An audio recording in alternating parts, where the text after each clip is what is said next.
We're going to Michelham Priory, down near Eastbourne. It's the site of the first Most Haunted pilot episode. That was about 20 years ago. Let's hope it's still there. Travelling from Cornwall, Matt Bear Clark is making his way to East Sussex to capture an amazing location, somewhere he's seen on television many times. Arriving on site, the Shadow Tour crew are wowed by the 15th century gatehouse, once part of a drawbridge tower over the longest moat in England.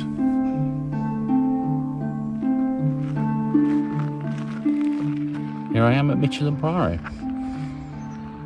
It's a cold January day.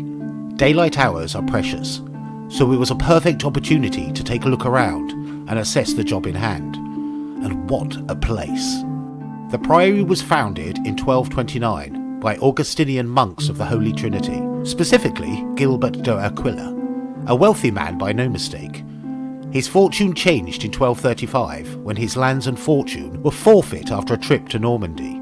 This was done without the permission of the British monarch, Henry III. So Gilbert's time at Michelham was short-lived, but the legacy lives on. Inside the building, various exciting historical areas meet at the staircase, where the 13th century undercroft meets Tudor additions, as well as remnants of the old Priory house. With beautifully presented rooms, the Priory is a visitor attraction, open to the public with many events both inside the Priory but also the extensive 7 acres of grounds.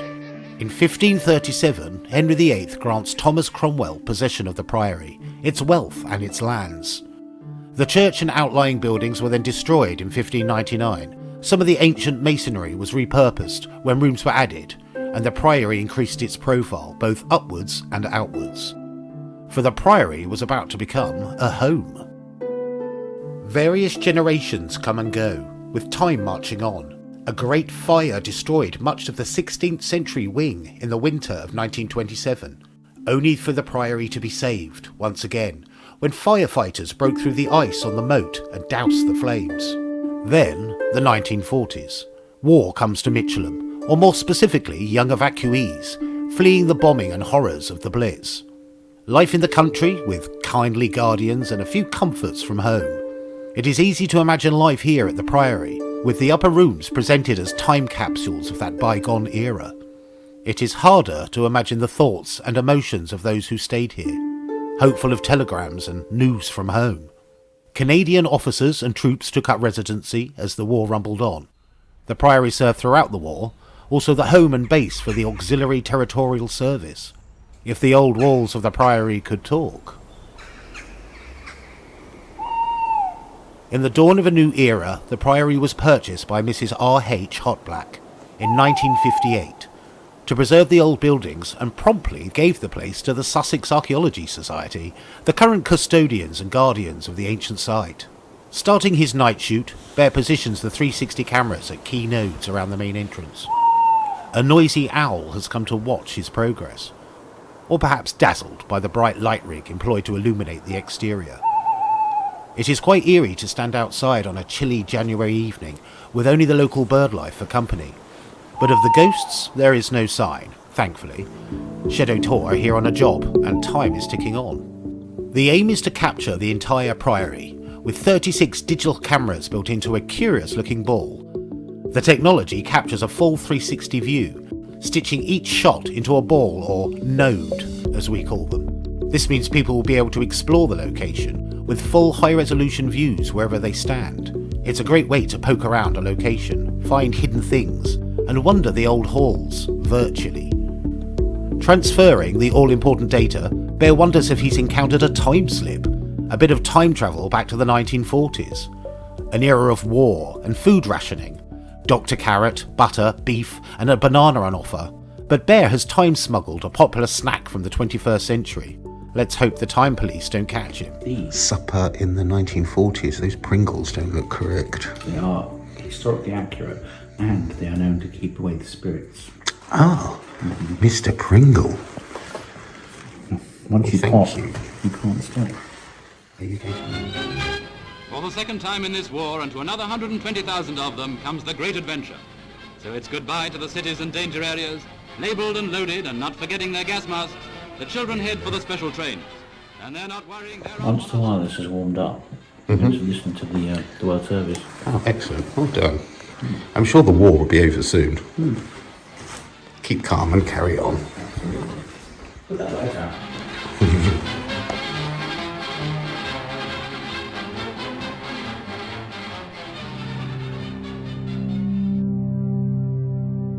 With the war over, it was time to get back to work.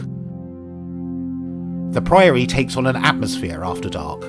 Many of the rooms have individual character, partly dictated by their use, but also the materials, whether it be fabric-covered walls, wood panelling, or grand stony fireplaces.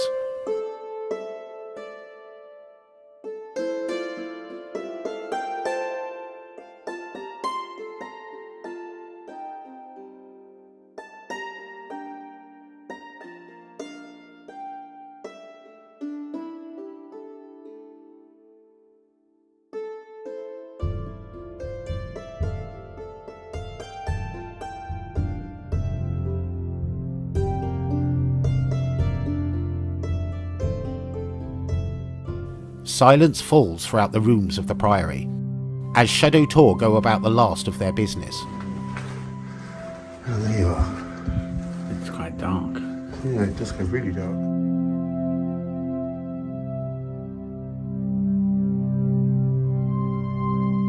It is during these late hours that the Priory's ghost stories echo in the mind. With 800 years of residence, such a rich tapestry of history, it is almost obligatory that the Priory would have some classic ghost stories. Have you heard anything spooky? I thought I heard you talking in the undercroft. I went in, calling out, I'm coming in, and there was nobody there. A priest-like figure, a dark monk, is seen drifting across the arches in the undercroft. With a history of monastic origins, it is not surprising to hear of a ghost monk. But are witnesses just seeing shadows, joining the dots, and perceiving any shadow as a ghostly priest? Outside, at the gatehouse, historical accounts suggest the Grey Lady is seen. She stares wistfully towards the moat. Some say she is mourning her daughter who drowned in the waters that surround the Priory. Sometimes the apparition appears shrouded in mist from the moat below, a haunting story. In the kitchen, previous caretakers have seen the ghost of a chef by the open fire, roasting meat and carving off the fat.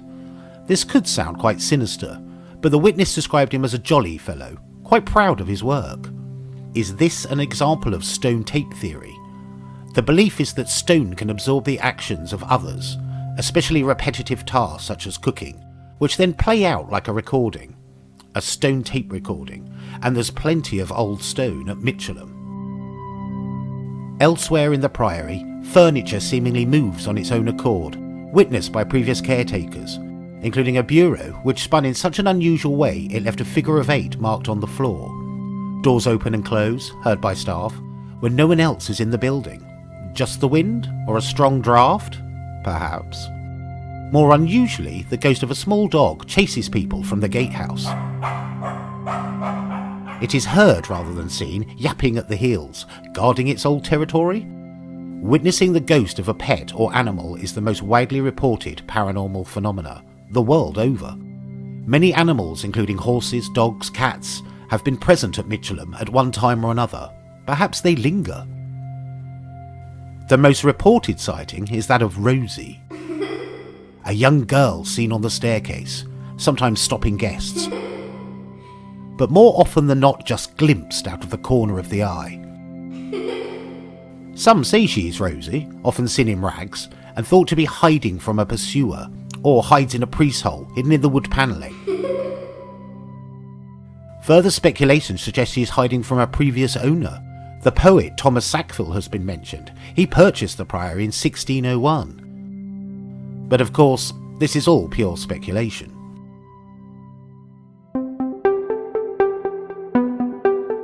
The night shoot requires darkness, so Bear makes his way by torch from node shoot to node shoot, taking care as he does so. By the end of the night, Bear captures nearly 100 360 nodes, a unique perspective of the Priory, never done before. Focused on the job at hand, it is hard not to get distracted by the occasional noise or dancing shadow. But for now, don't have nightmares, sleep tight,